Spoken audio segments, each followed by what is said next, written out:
Assalamualaikum warahmatullahi wabarakatuh.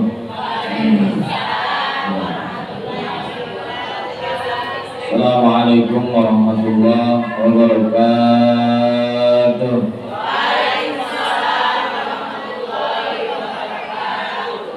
Alhamdulillah, wassalatu wassalamu ala Rasulillah sayyidina Muhammad bin Abdullah alladzi la nabiyya wa rasula ba'da wa ala alihi wa ashabihi wa wala wa ala alihi wa ashabihi wa mawala ma ba'da wa ba'da tahiyah. Allahumma qala rabbi shrah li sadri wa yassir li amri wa uqdatam min lisani yafqahu qawli. Allahumma rabbi zidna ilman warzuqna fahman nabiyyin dan mursalin. Allahumma ba'na bima 'allamtana wa 'allimna ma yanfa'una bi rahmatika ya arhamar rahimin. Allahumma inna nas'aluka ilman nafi'an istiqamah wa taqabbal syukran min kulli dzam. Allahumma nawwir qulubana bi nuuri hidayatika bika kama nawartal arda bi syamsika abadan abadan. Allahumma anta rabbi la ilaha illa anta khalaqtani wa ana abduka wa ala ahdika wa ahdika mastata'tu. A'udzu bika min syarri ma sana'tu wa la ni'mataka 'alayya wa bi dhanbi wa qul fa innahu la yaghfiru dhunuba illa anta. Alhamdulillah, disyukurkan Allah Subhanahu wa taala sore hari ini kita dikumpulkan kembali dalam rangka kajian rutin di lingkungan RT 03 bertempatkan di Mushola Al-Mutampil. Kalau Kang yang megang apa tadi? Gang Flamengo sama Gang Kehodang sama Flamengo. Kita berdoa mudah-mudahan semua yang hadir diberikan panjang umur, sehat walafiat, amin. Diberikan keluasan rezeki oleh Allah Subhanahu wa taala, rezeki yang halal, berkah, bekal ibadah, dan apa yang menjadi maksud tujuan cita-cita kita senantiasa Allah mudahkan, Allah kabulkan.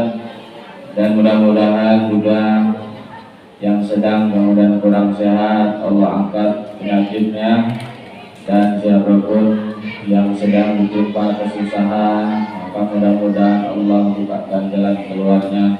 Dan mudah-mudahan kita juga berdoa perkumpulan kita sore hari ini mudah-mudahan juga ditulis oleh Allah Subhanahu wa taala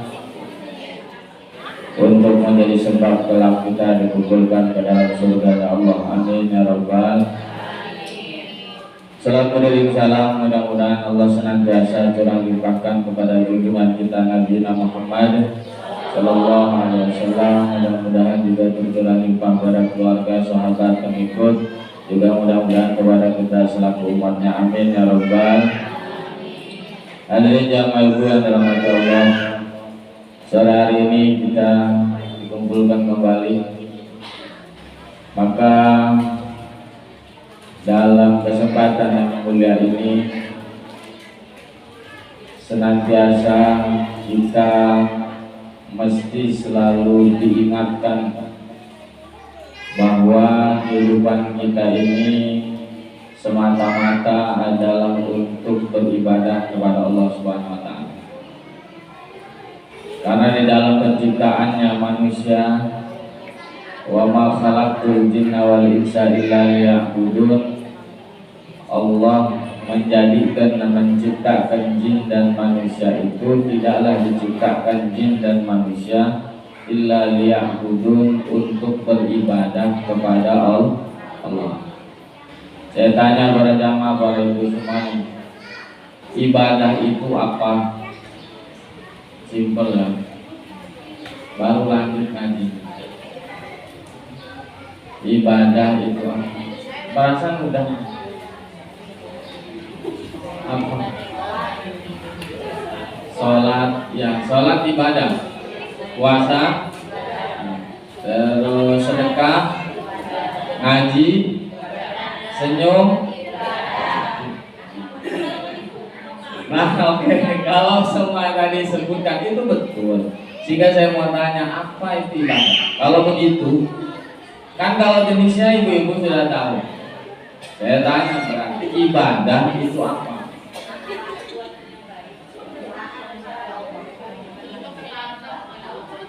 Bentuk ketaatan kepada Allah. Oke, terus saya menyembah pada Allah apa? Semua perbuatan yang baik. Oke, ada lagi. Ya, ibadah. Ketua PRT sama PRT. Oh ada. Kau kelihatan kan? Maaf. Iya, nggak beda. Takut ditanya kalau dia tidak bilang. Maka mau ibadah, apa itu ibadah? Maka ibadah itu adalah kullu amalin, setiap perbuatan, au qaulin atau ucapan, yardallahu. Jadi setiap ucapan ataupun perbuatan yang Allah senang itu jadi ibadah. Jadi paham ya?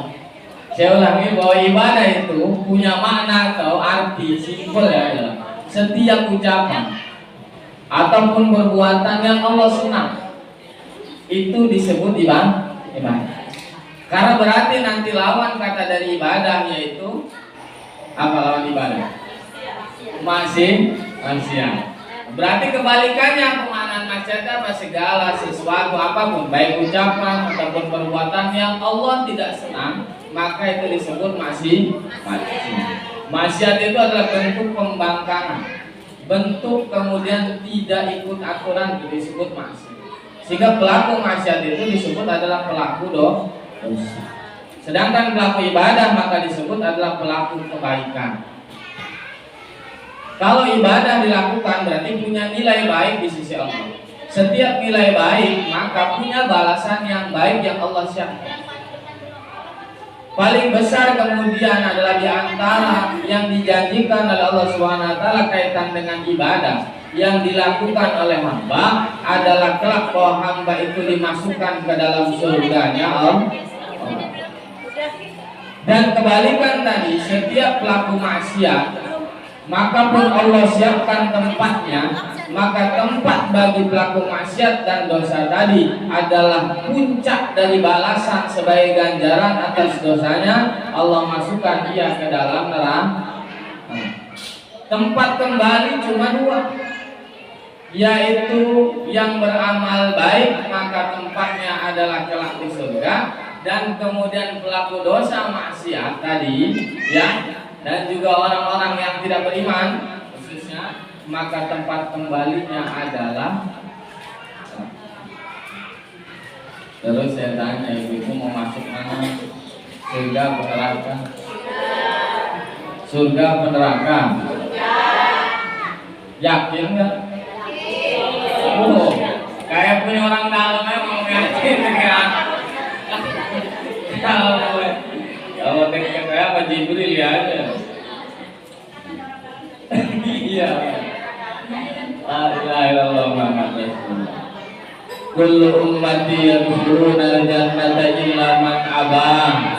Nabi menyatakan bahwa kullu ummati, setiap umatku yadkhuluna al-jannah, masuk ke dalam surga, illa man abaa, kecuali orang yang enggan untuk masuk surga. Sehingga para sahabat bertanya, ya Rasulullah, waman ya'ba, siapa orang yang enggan masuk ke dalam surganya Allah? Sahabat nanya, emang ada ya Rasul yang tak mau masuk surga? Atau ada? Waman ata'ani dakhalal jannah waman asani faqad aba. Yang taat kepadaku, taat kepada Allah, itulah dia yang masuk ke dalam surganya Allah. Dan barang siapa yang kemudian tidak taat kepada Allah, berdosa kepada Allah, tidak taat kepada Rasul, faqad aba, dialah golongan orang-orang yang enggan untuk masuk ke dalam surganya Allah. Berarti punya pengertian maksudnya begini. Kan sebenarnya kita semua itu sudah di dasarnya, kalau iman, dasarnya iman itu berarti sudah diperintahkan atau digiring, kita diarahkan oleh Nabi itu dengan aturan ini, berarti untuk adalah masuk ke dalam surganya Allah. Catatannya begitu. Berarti boleh diyakini betul tadi. Ketika saya tanya yakin nggak, maksudnya yakin. Kenapa? Kalau aturannya mah, kalau hidup ini adalah sudah soleh sesuai dengan apa yang dimau oleh Allah, apa yang dimau oleh Rasul, maka jalan itu adalah jalan yang terus adalah mengarahkan kita untuk masuk ke dalam surga Allah. Berarti kalau ada orang yang nggak masuk ke surga ini karena dia sebenarnya sudah menapaki jalannya surga, berarti adalah dia memang enggan untuk masuk ke dalam surga Allah. Dikasih jalan yang lurus, dia memilih untuk jalan yang belok. Suruh sholat dia nggak sholat, suruh puasa dia nggak puasa, suruh zakat dia nggak zakat, suruh kurban bilangnya nggak mampu. Paham? Saya tanya lagi, pengen masuk surga? Jalur cepat apa jalur lambat? Jalur cepat. Serius saya mau kasih dari jalur cepat. Memang luar biasa ibu-ibu itu dalam kisah, Nabi itu adalah manusia pertama yang masuk ke dalam surga. Baru nabi-nabi sebelum Nabi. Datat, ingat hebatnya itu ya. Nabi itu, Nabi Muhammad itu adalah manusia pertama yang kelak adalah masuk surga Allah. Itu manusia pertama. Sebelum kemudian nabi-nabi terdahulu, apalagi umatnya. Maksudnya nabinya itu adalah manusia pertama. Sebelum nabi-nabi terdahulu. Jadi susunya Nabi Muhammad dulu, baru nabi-nabi sesudah nabi-nabi terdahulu. Kemudian yang selanjutnya adalah kalau ngomongin umat, maka umat Nabi Muhammad dulu yang masuk, baru umat-umat nabi-nabi terdahulunya. Paham ya? Oke. Jadi Nabi itu dikagetkan dalam kemudian riwayat. Nabi itu dikagetkan adalah ketika Nabi itu masuk surga, tiba-tiba ada sosok perempuan yang usul ikut masuk dan membuat kaget Nabi. Nggak ada laki-laki di sini. Jadi yang usul Nabi itu maksudnya adalah sosok ibu perempuan yang menyusul masuk surga Allah. Sehingga kemudian kaget Nabi. Lanjut Nabi.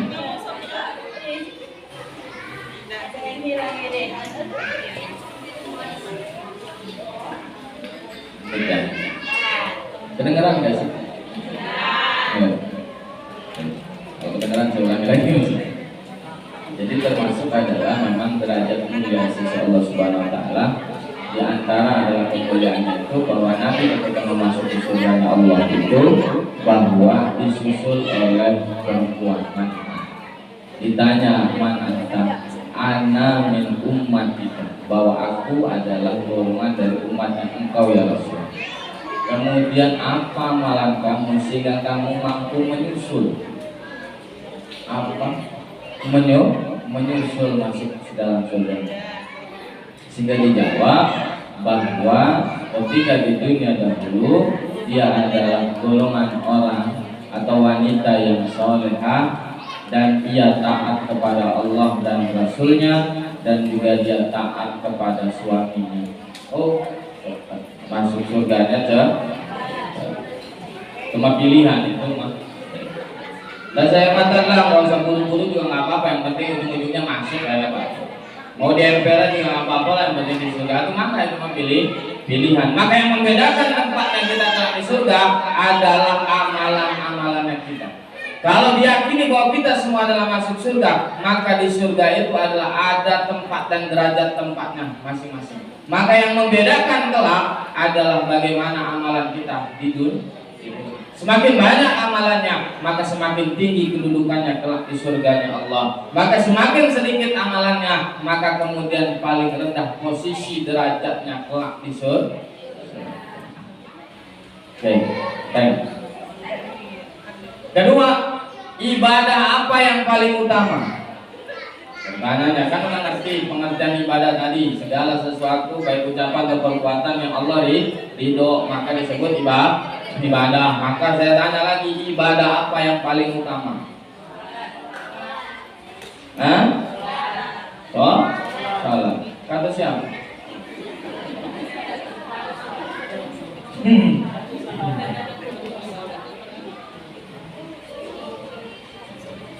Salat. Kemudian apa lagi? Sedekah. Sedekah itu wajib apa sunnah? Sedekah itu katanya umum. Kalau sedekah wajib berarti zakat. Kalau sedekah sunnah berarti mana? Ibadah paling utama itu afdhalul ibadati banyak. Afdhalul ibadati as-shalah. Memang sepakat kemudian banyak ulama dan sumber dari beberapa kemudian hadis bahwa paling utamanya ibadah itu adalah sholat. Kenapa sholat?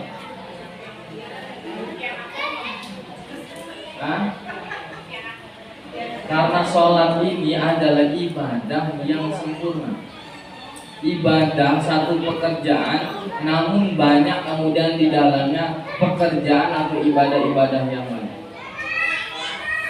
Jadi sholat itu termasuk ibadah hatinya ada, ibadah badannya, fisiknya ada, puasa juga ada dalam sholat. Sehingga kemudian sholat ini punya nilainya luar biasa. Sholat ada di dalam, puasa ada di dalam sholat. Buktinya adalah bahwa kalau lagi sholat maka batal atau tidak boleh kalau makan dalam sholat maka sholatnya. Kalau cuma kemudian nelen sisa makanan batal gak lagi sholat? Hah? Bang? Kalau satu biji aja nasi batal, apalagi sepiring ya. Amin. Maka sholat itu adalah salah satu termasuk ibadah yang paling utama. Maka sholat nanti dibagi dua. Ada bangsa wajib, ada bangsa sunnah. Sholat wajib itu cuma ada 5 waktu. Apa saja waktunya itu?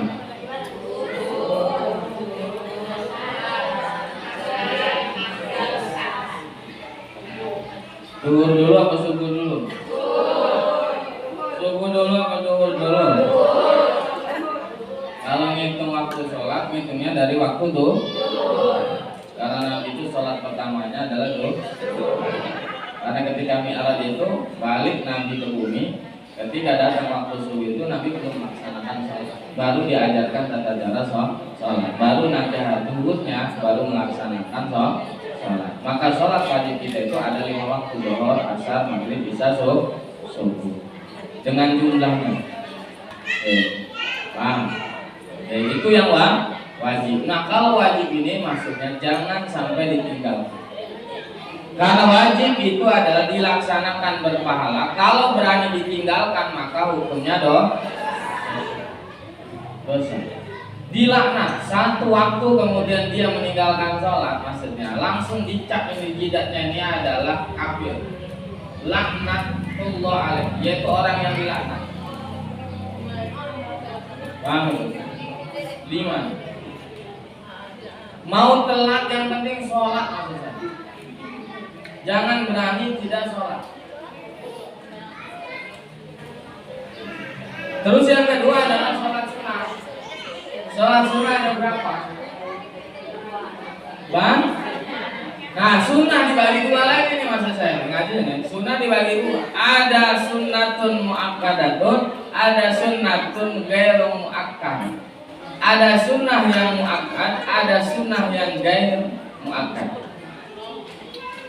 Kalau yang muakkad artinya wajib, para jamaah, muakkad itu adalah yang Nabi tidak pernah meninggalkan, itu namanya muakkad. Sholatnya sunnah, tapi Nabi tidak pernah meninggalkan, itu muakkad. Kalau ghairu muakkad berarti kadang dilaksanakan, kadang tidak. Tapi kalau muakkad itu mendekati seperti wajib, artinya Nabi tidak pernah meninggalkan. Salat sunnah ya, nggak wajib sunnah. Tadi kan wajib sudah ya, paham wajib. Kalau wajib ke apa maka terlaluan itu maksudnya. Salat sunnah. Kita mulai ya. Dan salat sunnah. Yang pertama.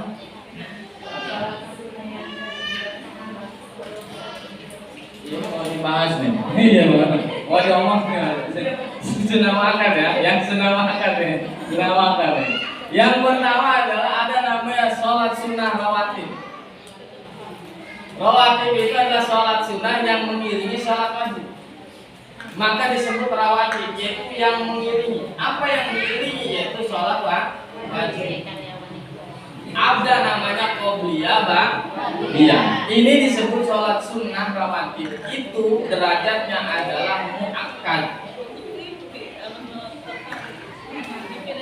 Jadi ada 12 rakaat sholat sunnah rawatib, itu yang disebut sunnatun muakkadatun atau sunnah muakkad. Nabi tidak pernah tinggalkan. 12 rakaat saja. dari jumlahnya 22. Hitung nih, hitung nggak? Ada yang tahu? Jelaskan bantu saya. Mengudir istrinya subuh ya betul betul. Berapa berapa jadi 6 asal 2 apa 4 terus 2 itu komlia apa ba'diyah? Ba'di berapa tuh jadi?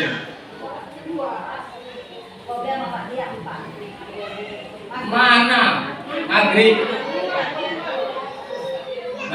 ba'diyah 2, oke. Bisa berapa? Bisa? Nah, coba dihitung Bang. Lebih kayaknya 12 ya. Lebih ya? Lebih ya? Jadi totalnya itu ada 22 yang saya bilang tadi ya. 12 itu adalah mu'akkad, yang 10 itu ghairu mu'akkad. Artinya tadi tuh dikuatkan dan tidak dikuatkan. Kalau mu'akkad itu Nabi tidak pernah meninggalkan. Kalau yang ghairu mu'akkad itu kadang kemudian ditinggal, kadang kemudian adalah dilaksanakan, tergantung situasi dan kondisi. Oke. Dari subuh hitungnya tadi ya? Ya boleh nggak? Subuh qabliyah subuh duhur itu qabliyah ba'diyah 4. Sunnahnya sebenarnya adalah 4. Jadi sholat duhur itu berarti 4 kali 3 12 ya. 4 qabliyah, 4 pun ba'diyah. Tapi kalau kebanyakan maksudnya ambil minimal 4 berarti 2. Itu sudah mu'akkadnya ya. Sudah mu'akkad. Asar itu ada yang memasukkan sholat sunnahnya. Kalau mau pelaksanaan sholat sunnahnya adalah 4 rakaat dengan 2 kali salam, atau minimalnya 2. Tapi ada yang tidak memasukkan ini sebagai mu'akkad.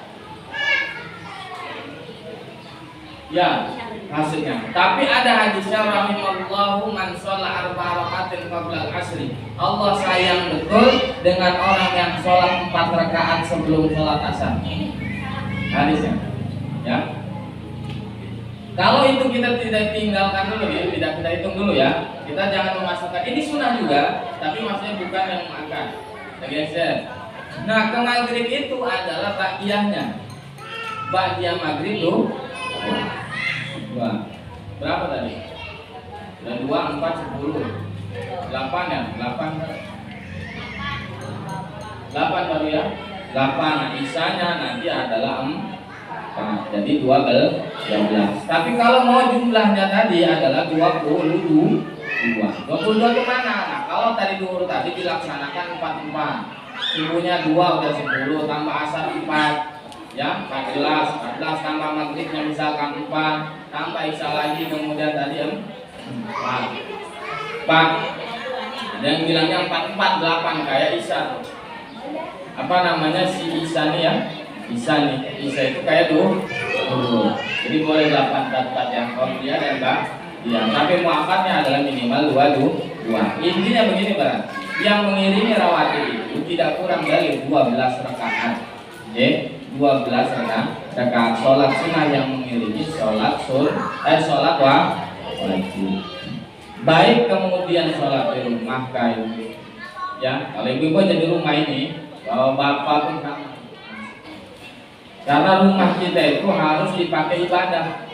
Jangan sampai status rumahnya seperti kuburan.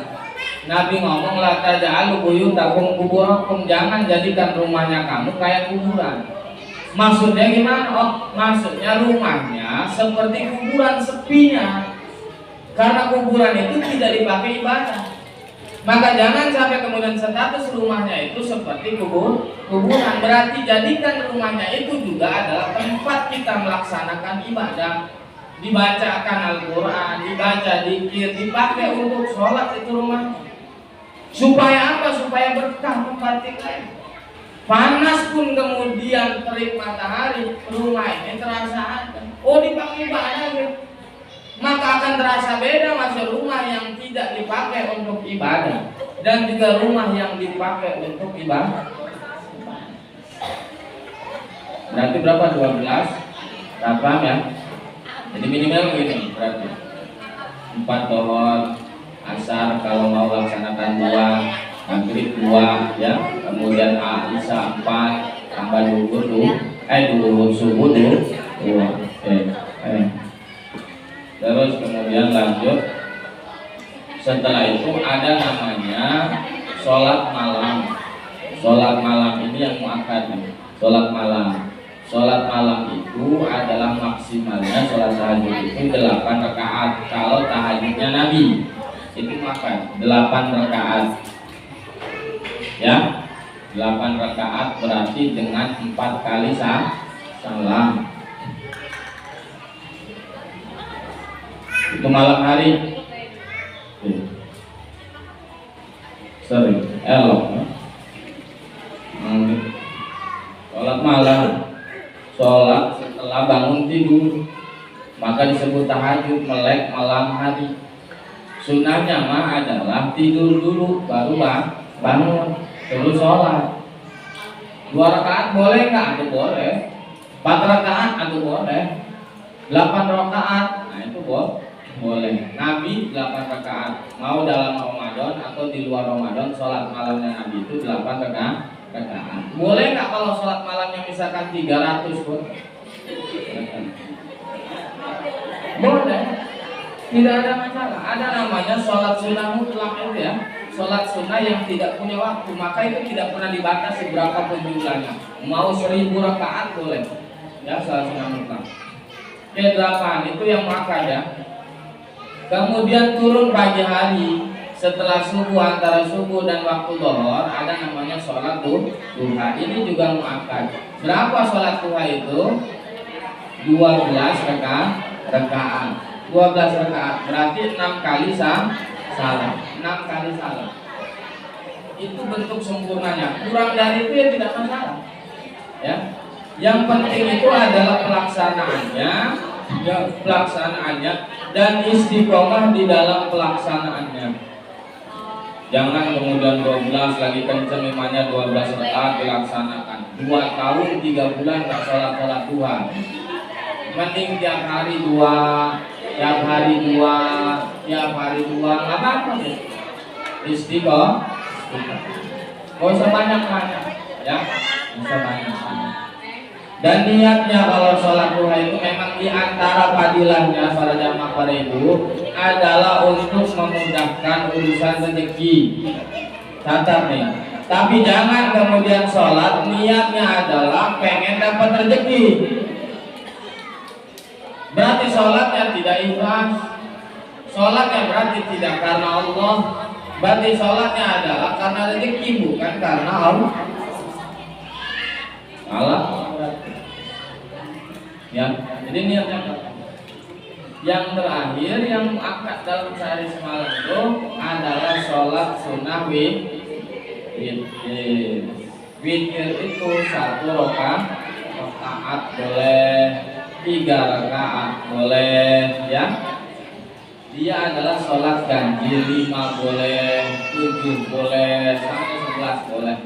Minimalnya dah 1 rakaat. Contoh habis sholat sunnah ba'diyah isya, bangun lagi 1 rakaat, penutup sholat sunnah witir 1 rakaat. Assalamualaikum warahmatullahi. Kalau di total jumlahnya itu maka genap 50 rakaat dalam sehari semalam, yaitu sholat sunnah dan sholat wajibnya. Nanti bentuknya sempurna tuh kalau sudah 50. Karena sebagaimana mi'rajnya Nabi dahulu itu ketika pertama kali menerima wahyu sholat itu kan 50 waktu. Boleh jadi masih adalah 50 rakaat.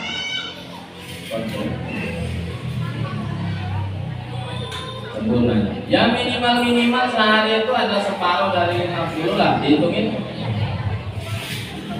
Berapa nih sehari semalam kita nih? Jumlah sholatnya. Yang wajib jelas 17. Kalau dari total tadi yang wajib dengan muakkadnya adalah 50 rakaatnya, maka minimal adalah melampaui separuh kan. melampaui semampunya, berarti range-nya adalah 25 30. Paham maksud saya? Supaya tidak termasuk orang yang rugi loh.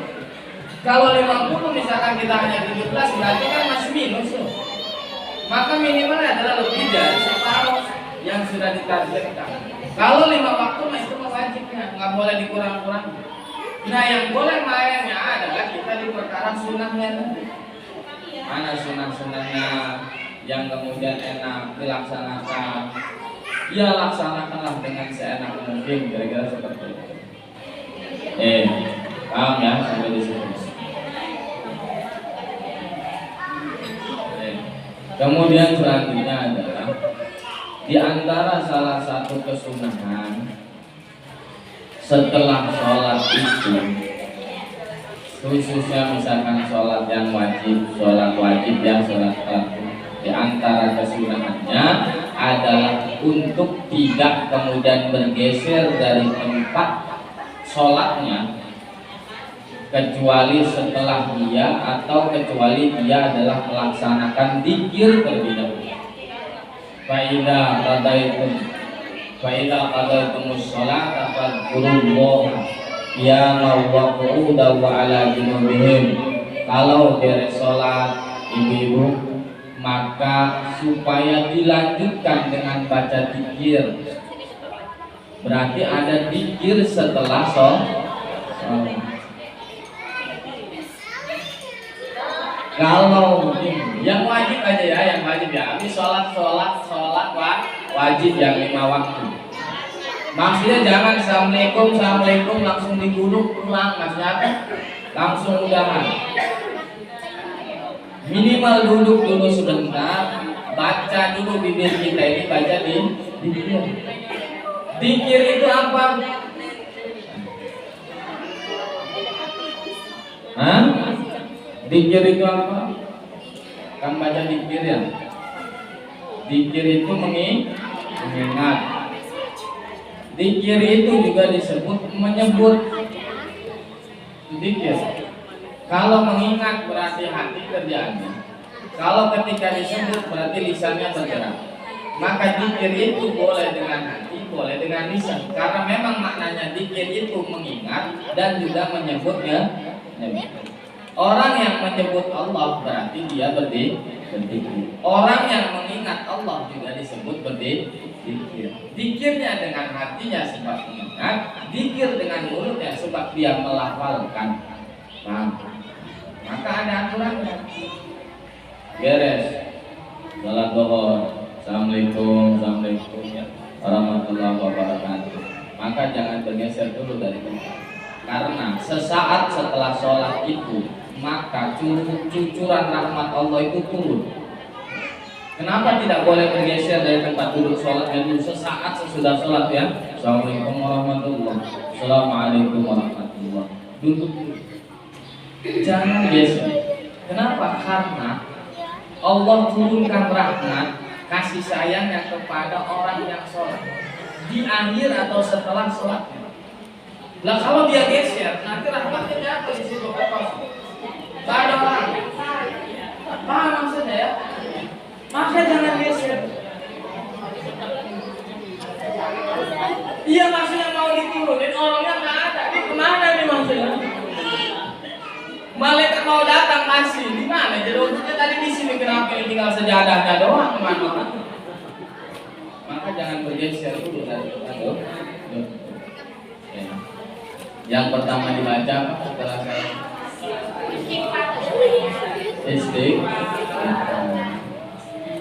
Astagfirullah. Terus versi lengkapnya. Astaghfirullahaladzim alladzi la ilaha illa huwal hayyul qayyum wa atubu ilaihi min jami'il ma'asi wal dhunub. 3 kali. Astaghfirullahaladzim alladzi la ilaha illa huwal hayyul qayyum wa atubu ilaihi min jami'il ma'asi wal dhunub. Itu agak panjangnya ya. Boleh istighfar 1 kali, masih belum versi agak maaf saja. Kan sudah ngaji maksud saya kan. Astaghfirullahaladzim alladzi la ilaha illa huwal hayyul qayyum wa atubu ilaihi min jami'il ma'asi wal dzunub. Enak ya? Enak kok. Yang penting jangan ngamplong pikiran. Kalau lagi dikir tuh ya pikirannya ikut dikir, jangan mulutnya doang, pikirannya kemana-mana, pikiran beli gas, beli beras, macam-macam. Yang gak nikmat akhirnya dikir itu rasakan dan nikmatkan, hadirkan dalam hati.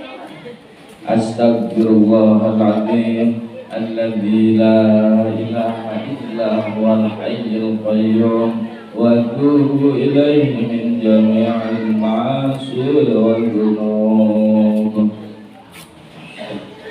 Tuh, 3 kan? Ya kali. Terus setelah istighfar apa? La ilaha illallah, la ilaha illallah wahdahu la syarikalah, lahul mulku wa lahul hamdu yuhyi wa yumiit wa huwa ala kulli syai'in qadir. Berapa kali? Hah? Berapa? Atau mau kaya? Biasanya berapa? Hah? 3 kali ya? 3 kali, maka salah 10 kan? Siapa itu yang mau sini ya? 10 sebenarnya 10 kan? Terus minim buat kamu kebanyakan, ya udah minimal 7 lah atau 5 lah, jangan 3 juga. Ini masih 10, kalau nggak 7 atau 5 separuh. Karena dari ketentuannya itu Nabi itu adalah baca 10 la ilaha illallah wahdahu la syarika lah lahul mulku wa lahul hamdu yuhyi wa yumiit wa huwa ala kulli syai'in qadir. Boleh Pak tidak pakai yuhyi wa yumiit. La ilaha illallah wahdahu la syarika lah lahul mulku wa lahul hamdu wa huwa ala kulli syai'in qadir. Boleh. Nah, untuk yang asar, untuk yang maghrib dan subuh, maka kalau mesti baca dengan versi yuhyi wa yumiit. Kalau untuk subuh dan maghrib, la ilaha illallah wahdahu la syarika lah lahul mulku wa lahul hamdu yuhyi wa yumiit wa huwa ala kulli syai'in qadir. 10 kan?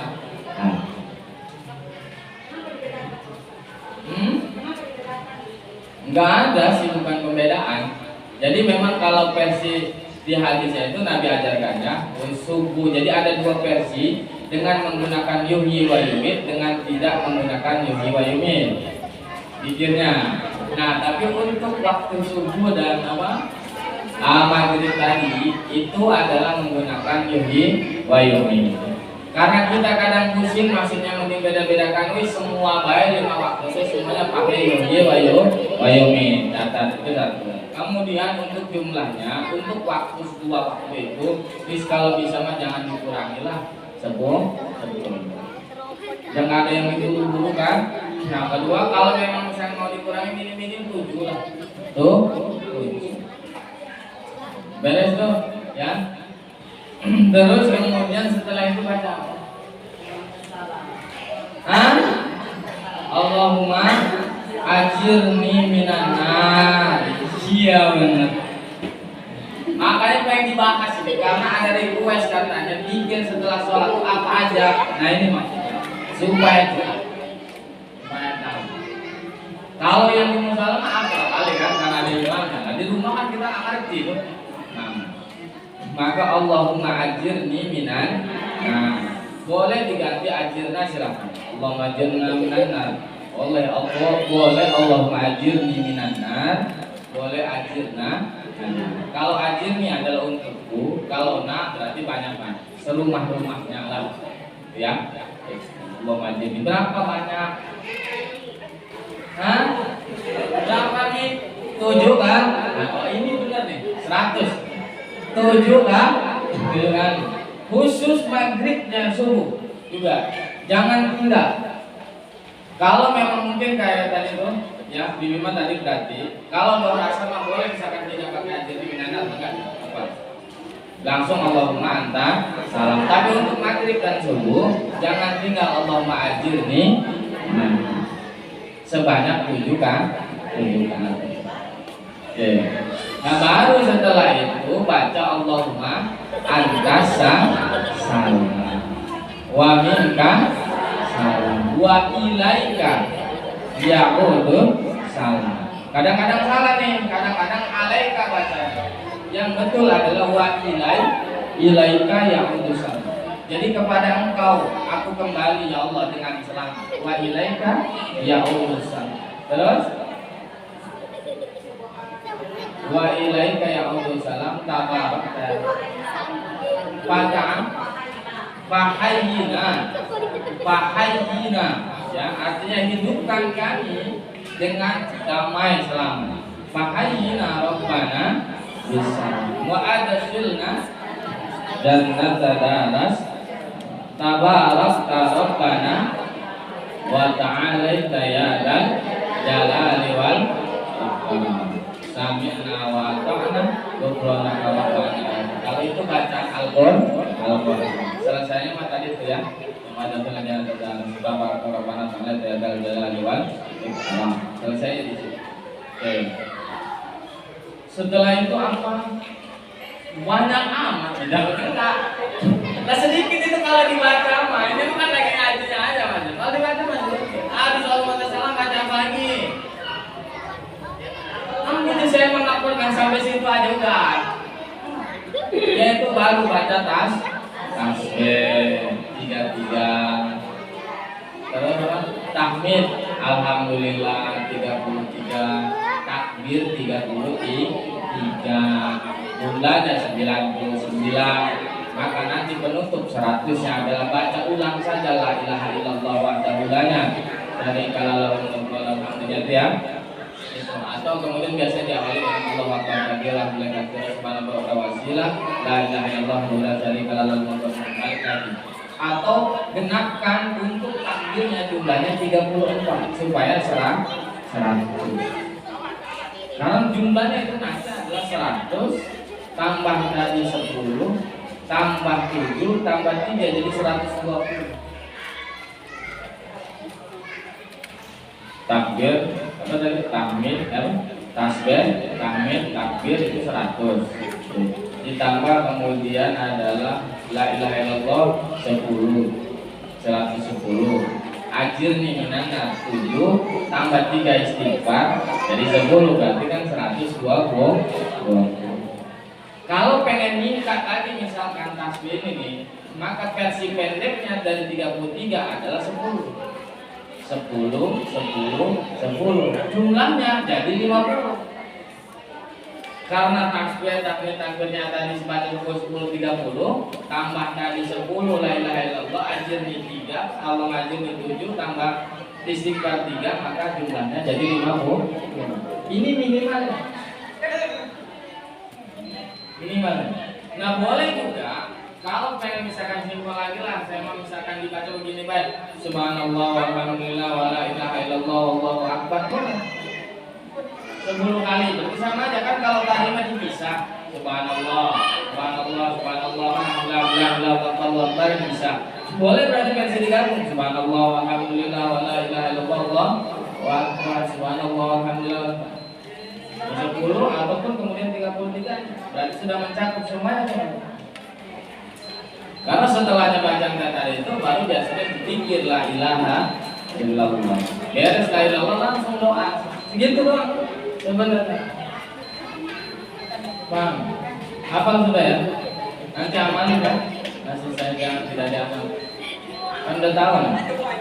Nah kalau bagian doanya bebas doa mah masing-masing kayak maunya doa apa mangga itu bebas doa. Ya. Maka doa yang terbaik itu adalah doa minta diampuni doa. Yang pertama itu selamatkan ya dunia akhirat. Kemudian kita tetapkan dalam ibadah, terima ibadahnya, baru minta urusan rezeki Allah mudahkan rezekinya, luaskan dan itu doa. Paham sampai sini? Cukup ya? Ada yang ditanyakan? Jam 5 lewat. Jadi ngajinya dia pikir sekarang. Pikir setelah sholat.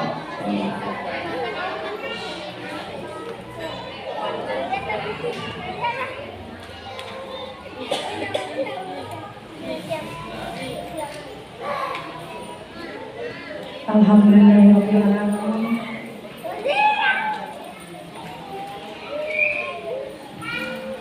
Sekarang masuk sesi tanya jawab. Bagi yang ingin bertanya, Ibu Bunda.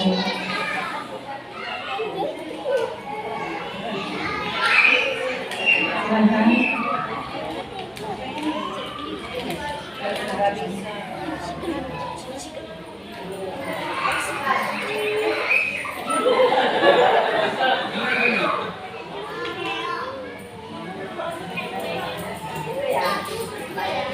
Ya, ya.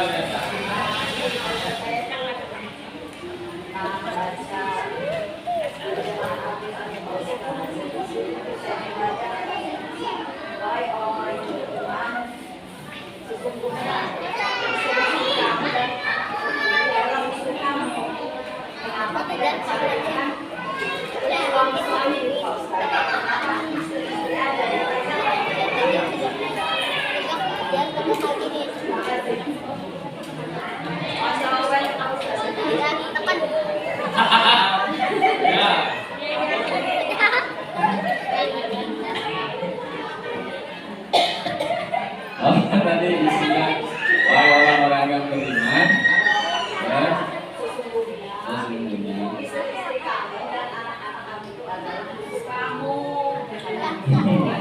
Surat apa itu Lisa? Ayat lupa ya.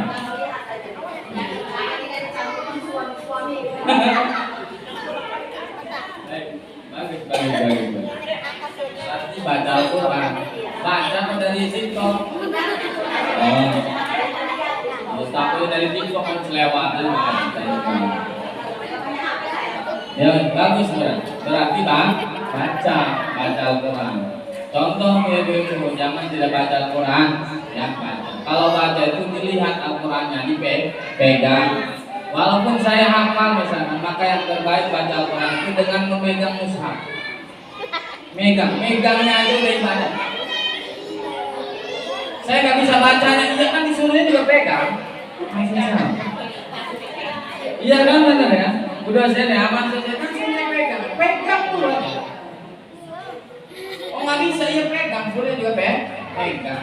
Nanti kalau ditanya masih sama Allah laki-laki baca Al-Quran. Saya megang Al-Quran ya Allah, bisa jawab kan? Baca, ya. Kebet doang lah. Minimalnya masih pernah kebet Al-Quran. Nggak baca dia maksudnya dibiyak gitu kan cepet hatam kalau begini doang maka. Masa begini doang nggak bisa kan? Kalau memang nggak bisa, minimal dibaca. Kalau nggak bisa maksudnya baca yang hafal suratnya diulang-ulang saja dari itu. Yang kedua, kalau memang masih nggak bisa baik, itu dulu mau belajar sih, masih saya belajar. Dipegang Al-Quran itu, jangan kemudian jadi pajangan doang, taruh di atas lemari sampai berdebu buat nakutin juri doang kan, setan, pocong segala macam misalnya. Dipegang, sudah dipegang dibuka. Kalau bisa dibaca, kalau nggak bisa dibaca masih udah dibuka aja terus satu-satu sampai atas. Besok ulang lagi begitu, ya. Minimal untuk belajar ya, gak usah malu. Oh, nah pakai HP tidak apa-apa pakai HP itu tidak apa-apa. Tapi bahwa HP itu tidak disebut mushaf Al-Quran. Nggak bisa. Beda kemuliaannya. Karena HP itu dibuat peruntukannya bukan untuk Al-Quran, tapi alat komunikasi. Hanya saja memang sekarang canggih disebutnya kan smartphone, artinya telepon pintar. Kitanya aja yang nggak pintar-pintar kan. HP yang udah pintar kitanya masih belum apa. Itu mah dibuat adalah motivasinya bukan untuk Al-Quran, sehingga tidak bisa disebut mushaf. Sehingga kalaupun kita harus baca lewat HP karena di luar rumah, kemudian tidak dalam keadaan berwudu, maka tidak apa-apa baca. Tapi kalau di rumah, maka usahakan yang terbaik adalah dengan melihat mushaf Al-Quran. Berarti pegang Al-Quran. Walaupun saya udah hafal, maka terbaik itu melihat. Karena melihatnya pahala, megangnya pahala, semuanya jadi pahala. Oh iya benar. Wih, orang guru amat yang terjawab nih. Mau dijadiin testimoni tadi kan baca Al-Quran. Harus dicari versi lengkapnya dulu, maksudnya ini di. Jadi kan tadi adalah perintahnya bahwa apa tadi lupa saya? Yang beriman sesungguhnya istri-istri kamu, anak-anak kamu adalah musuhmu. Kayaknya lagi musuhan itu dia. Jadi kalau bahasa Al-Quran itu adalah bahasa yang bersifat umum dipastikan.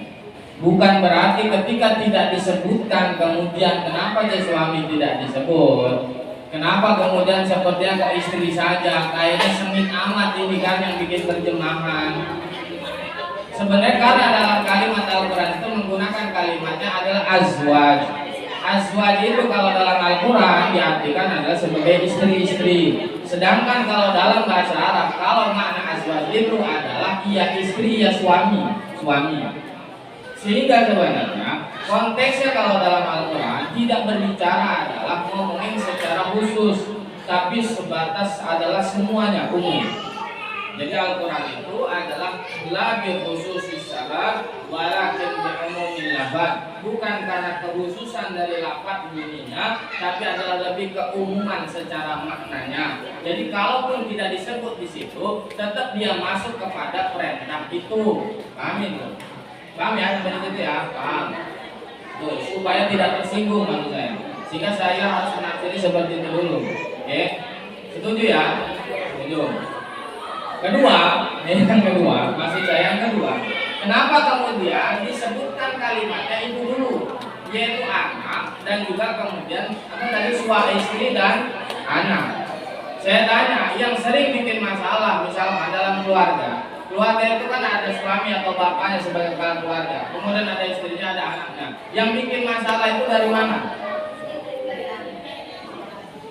Si suaminya, apa si istrinya, apa anaknya? Iya jawab aja, nggak apa-apa. Kelas tidak apa-apa. Iya, sehingga itulah kebenaran Al-Quran. Selalu relevan maksud saya. Selalu relevan. Sesuai dengan kondisinya kan. Seperti itu. Paham ya? Karena sebenarnya bukan musuh dari situ sebagai fitnah ujian. Al-malu al-banun zinatun. Jadi bahwa tadi keluarga itu maka dalam Al-Quran itu diantaranya ya kata atau ayat lain selain itu adalah anfusakum wa ahlikum nar. Jaga diri kamu, keluarga kamu dari api neraka. Karena sebab banyak orang yang terjerumus masuk ke dalam neraka adalah oleh sebab keluarga. Maka suruh dijaga dirinya dan keluarganya. Jangan sampai kemudian keluarga ini malah menarik kita, menjerumuskan kita ke dalam neraka. Paham? Paham? Ya. Jadi konteksnya begitu. Saya nggak bilang maksudnya masalahnya dari mana nggak ngerti. Pokoknya tanggung jawabnya dalam keluarga, secara tanggung jawab adalah bebannya kepada si suami atau orang apa kepala negara, kepala keluarga, kepala negara masuk presiden, kepala ditanggung enaknya itu sudah mah ditanggung. Jadi begini, tanggung jawabnya si kepala keluarga, si suami, si bapaknya itu adalah dunia akhirat. Tanggung jawabnya dia itu adalah dunia akhirat, dari dunia sampai ke akhirat. Dunianya selamat bagaimana caranya, dan akhiratnya juga selamat.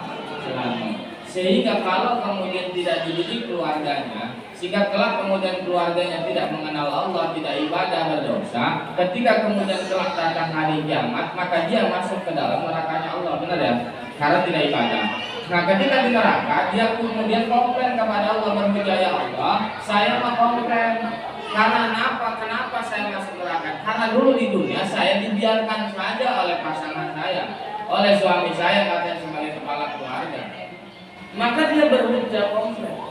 Sehingga kalau seandainya suaminya pun misalkan ahli ibadah adanya di surga dan kemudian pasangannya misalkan contoh istrinya ada di neraka, maka istri bisa narik suaminya yang di surga tadi sama barang-barang ke neraka.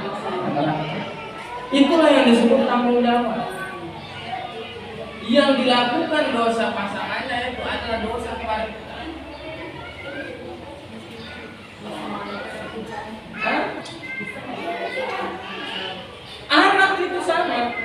Anak itu sama posisinya tadi. Anak itu sama. Dididik atau tidak masalahnya. Makanya dorong dari buku anfusakum alikum naroh, jaga diri dan kemudian keluarga dari api neraka. Berarti kalau tidak di neraka berarti ada di surga. Kalau seandainya dua orang tadi pasangan anak-anaknya di sana, sedangkan si suaminya tadi ya dulu dunia karena bela-belain keluarga sampai nggak sholat, sampai nggak puasa, sampai kemudian nggak mau berbuat baik, nggak sempat karena terkumpul kemudian ada duit baik kan, tapi dia paksakan keluarganya tetap dalam ketaatan ibadah ngaji benar, jika kemudian jadi ibadah kemudian sampai dengan masuk surganya Allah maka dia pun akan bisa narik si bapaknya, pasangannya, suaminya dari neraka tadi tarik ke surga. Mereka rela kemudian dibakar api neraka lebih dulu untuk kemudian mending keluarganya telah masuk ke surganya Allah lebih dulu. Kenapa? Kelak pun mereka akan narik kita. Jadi masalahnya di mana? Paham ya? Udah nih?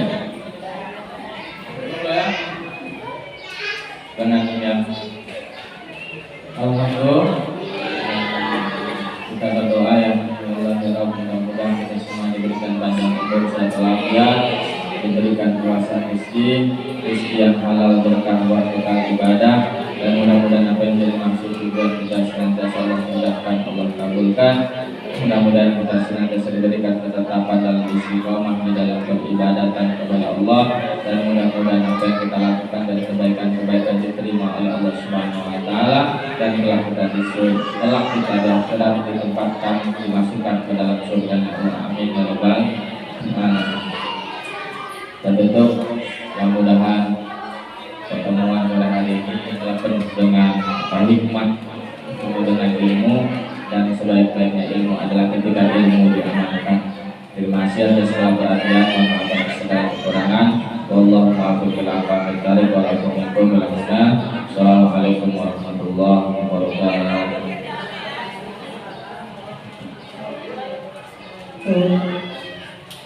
Alhamdulillahirabbil alamin.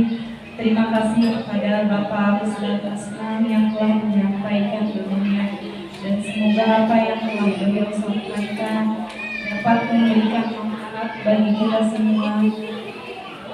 Amin ya Allah.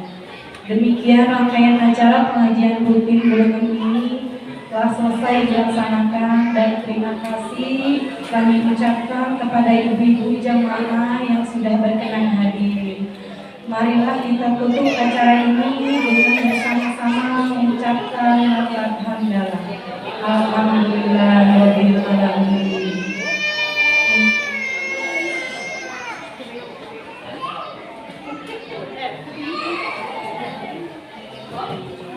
Untuk selanjutnya, untuk ibu-ibu ada pembagian berkas.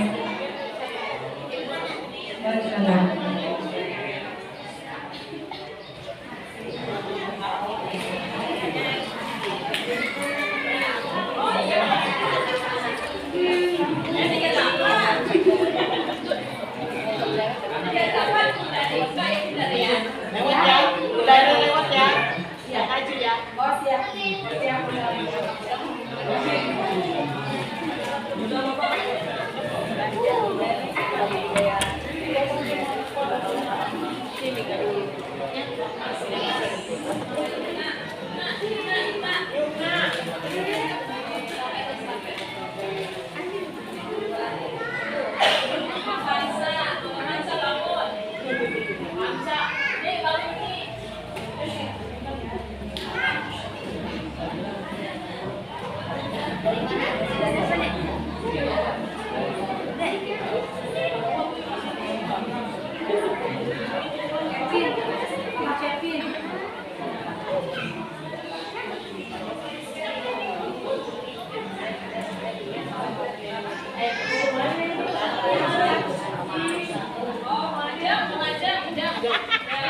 Yang nomor 2 nih.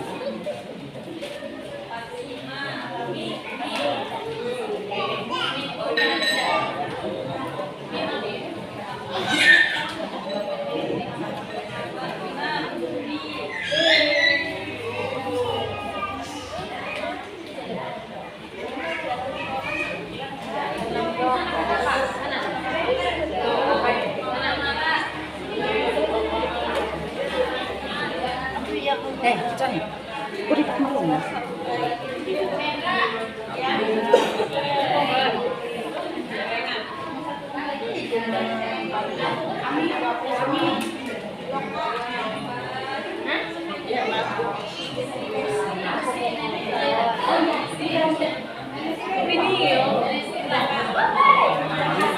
Iya.